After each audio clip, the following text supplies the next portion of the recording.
Dragon's Gambit. Strategic Intelligence Analysis, Episode 1. Part 4. The Taiwan Calculation, Probability, Timeline, and What Happens Next. The most consequential strategic question of the decade, analyzed without either panic or complacency. The framework for analysis. Any serious assessment of the Taiwan question must begin by resisting two temptations that distort most public commentary. The first temptation is alarmism, the assumption that because she has stated unification as a goal and military modernization is proceeding, conflict is imminent or inevitable. This misreads both the complexity of the military challenge and the constraints under which she is operating. The second temptation is complacency, the assumption that because conflict has not occurred, deterrence is working and will continue to work indefinitely. This ignores the genuine trajectory of Chinese capabilities and the demonstrated willingness to use coercive instruments short of open warfare. The accurate assessment lies between these poles, and it requires specificity about time frames, scenarios, and conditions. Near-term assessment, 2026 to 2027. Probability of full-scale amphibious invasion, approximately 5 to 10%. This assessment is consistent with ODNI annual threat assessments, meticulous probability markets, and the judgment of most serious Taiwan analysts in mid-2026. The reasons this probability is low. Military constraints remain severe. An amphibious assault across the Taiwan Strait against a defended island is among the most operationally complex military undertakings conceivable. The logistics of moving sufficient force, estimates suggest China would need to land and sustain 400,000 or more troops, across 180 kilometers of open water against a prepared defense, with American and Allied naval forces potentially intervening, would stress even a fully prepared and professionally led military.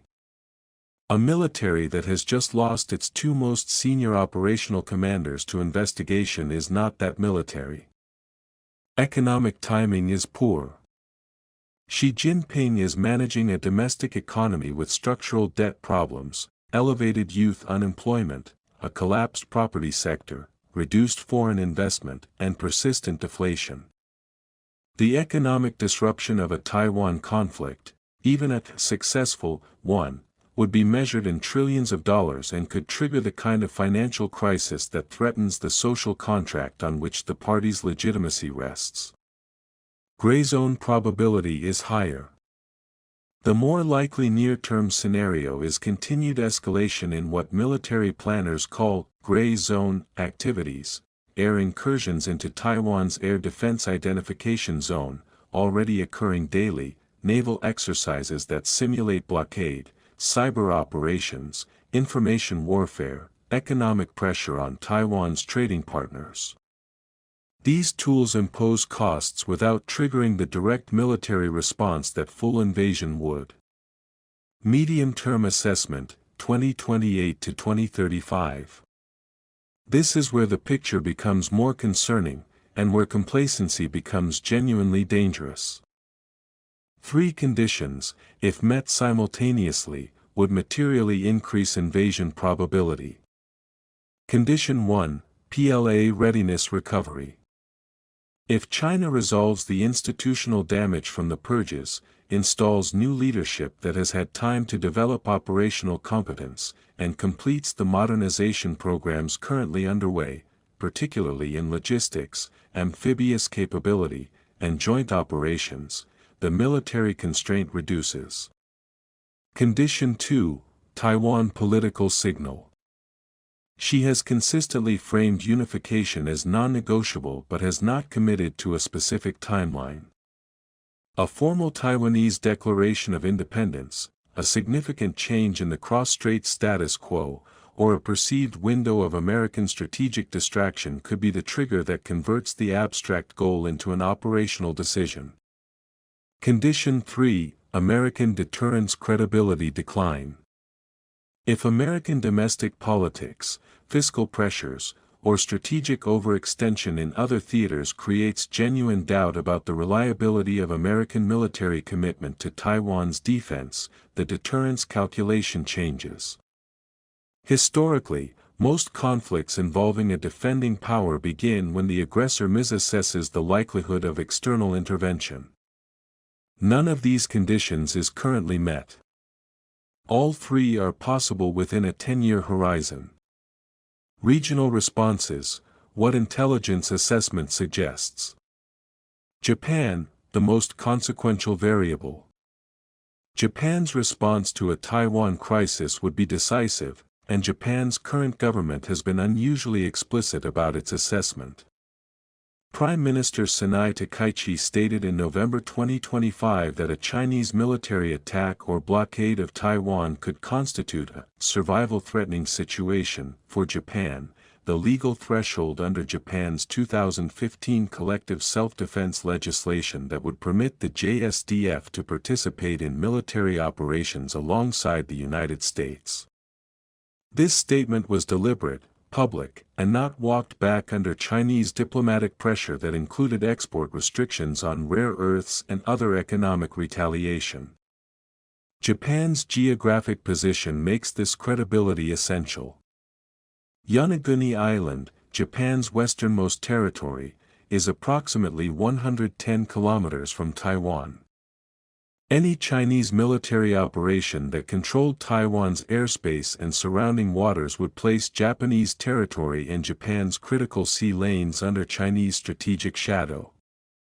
Japan's military investment reflects this assessment, a defense budget of approximately $58 billion for FY 2026, deployment of anti-ship missiles on the southwestern island chain, and joint exercises with the United States, Philippines, and Australia of increasing operational specificity. Philippines, the logistical indispensable. The Philippines' geography makes it simultaneously a critical asset for any American military response and a direct vulnerability in any conflict scenario. Luzon is approximately 320 kilometers from Taiwan. The Bashi Channel, the strait between the Philippines and Taiwan, is the critical maritime passage for Chinese naval forces attempting to break out of the first island chain into the broader Pacific. President Marcos Jr.'s administration has been explicit: a Chinese assault on Taiwan would be difficult for the Philippines to remain outside of. An American use of Enhanced Defense Cooperation Agreement, EDCA, bases would be permitted for operations connected to Philippine security. The 2026 Balikatan exercise, which for the first time included Japanese active participation and rehearsed maritime domain operations in the Bashi Channel specifically, demonstrated the operational content behind these political commitments. ASEAN, the fractured middle. The ASEAN response to any Taiwan crisis would be fractured along national interest lines rather than collective. Vietnam, which has its own unresolved territorial disputes with China in the South China Sea, would likely provide informal intelligence cooperation with American forces while maintaining official neutrality. Indonesia and Malaysia, with their deep economic relationships with China, would pursue neutrality aggressively. Singapore, with its position as a financial hub and close relationship with both the United States and China, would face the most difficult navigation. India, the wild card. India's response to a Taiwan conflict would depend heavily on whether China simultaneously activated the Himalayan border, a scenario that Indian planners must consider. An India absorbed in a two-front crisis would be unavailable as a Quad partner, and India facing only a Taiwan scenario could be a meaningful contributor to economic pressure on China.